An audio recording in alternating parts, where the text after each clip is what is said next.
दो तबकों में तकसीम हो गया। एक वो तबका जिसके लिए फ्रांस जन्नत का टुकड़ा था। ये लोग चांदी की प्लेटों में सोने के चम्मच से खाना खाते थे, 200 एकड़ के घरों में रहते थे। इन लोगों को आम लोगों पर टैक्स तक लगाने की इजाजत थी और इन लोगों को कानूनन 10 कत्ल माफ थे। जबकि दूसरा तबका जरूरियात जिंदगी तक के लिए तरस रहा था।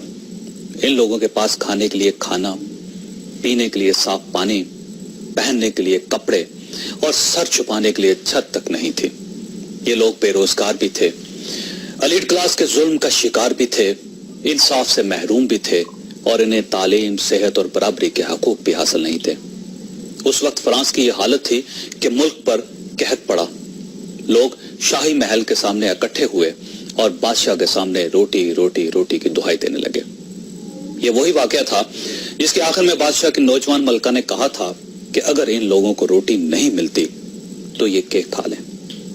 उस दौर में लोग रोते रहे और मुल्क का बालाई तबका उनके रोने पर हंसता रहा। नाज़रीन, मैं आपको यह भी बताता चलूं कि उस वक्त फ्रांस में रिश्वत को कानूनी शक्ल हासिल हो चुकी थी और पेरिस में रिश्वत के बगैर मुर्दों तक की तदफीन मुमकिन नहीं थी। सारा सरकारी निजाम बैठ चुका था और लोगों के लिए सांस तक लेना मुश्किल हो गया था। उन हालात में 14 जुलाई 1789 को लोगों का एक छोटा सा ग्रुप उठा। उसने हाथ में डंडे उठाए और पेरिस की तरफ चल पड़े। हुकूमत ने शुरू में इन लोगों को बागी करार दिया और फौज को इन्हें कुचलने के लिए भिजवा दिया।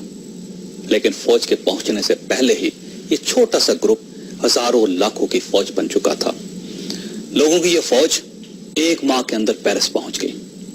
उसने शांज़ेलीज़े पर गिलोटिन लगाई और पेरिस के हर उस शख्स का गला काट दिया जो रोज शेव करता था, जो दिन में 3 बार खाना खाता था, जिसके घर में रात के वक्त रोशनी होती थी और जिसके पास कपड़ों का एक से ज़ायद जोड़ा होता था। तारीख खून के इस खेल को इंकलाब फ्रांस या फ्रेंच रेवोल्यूशन कहती है। इस इंकलाब में नाज़रीन फ्रांस के महरूम तबकों ने बालाई तबकों के तमाम लोगों, तमाम वजीरों, मशीरों, सफीरों, तमाम ताजरों, सनतकारों और बिजनेसमैनों, तमाम जमींदारों, सरमायाकारों और खुशहाल लोगों को कत्ल कर दिया। हजूम ने बादशाह के महल शतूदी वर्साई पर हमला किया, बादशाह को बाहर निकाला, उसे सड़कों पर घसीटा और हजारों लोगों के सामने सूली पर चढ़ा दिया। जबकि उसकी जवां मलका को 6 बाई 6 फीट के एक छोटे से मोर्चे में बंद कर दिया गया। मलका के लिए सजा इस कदर अजियतनाक थी कि सिर्फ 1.5 माह में उसके सारे बाल सफेद हो गए। यह इंकलाब नाज़रीन 1792 तक कायम रहा और इसके बाद फ्रांस से बादशाहत हमेशा हमेशा के लिए खत्म हो गई। हज़रात, हम लोग अक्सर एक दूसरे से पूछते हैं कि फाटा की शिद्दत पसंद कौन है, कबायली इलाकों में हुकूमत के रेट को कौन चैलेंज कर रहा है, सवात में किसका कब्जा है और आजकल बुनेर और शांगला पर कौन काबिज है। हम लोग, हमारा मीडिया, हमारी हुकूमत और बैनुल अक़वामी ताकतें इन्हें तालिबान कहती हैं। लेकिन मैं इस थीसिस से थोड़ा सा इख्तलाफ करता हूं, क्योंकि मेरा ख्याल है इन लोगों का मजहब के साथ कोई ताल्लुक नहीं। ये पाकिस्तान का वो महरूम तबका है जिसे 60 साल में तालीम, सेहत और रोजगार नहीं मिला। हमने जिन्हें इस मुल्क में इज्जत, इंसाफ और बराबरी नहीं दी और हमने जिन्हें आज तक मोहब्बत नहीं दी। ये लोग पाकिस्तान के वो महरूम लोग हैं जिन्होंने तालिबान का नाम ओढ़कर अपनी 60 साल की बेहुरमती का बदला लेना शुरू कर दिया है। आप गौर कीजिए, इन लोगों के लीडर कौन हैं?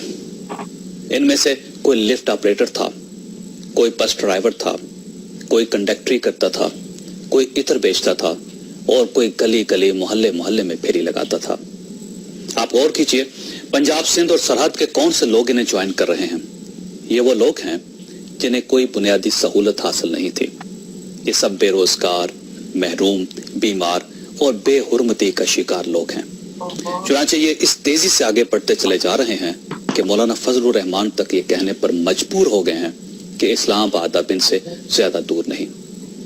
सो नाज़रीन, ये तालिबान नहीं है,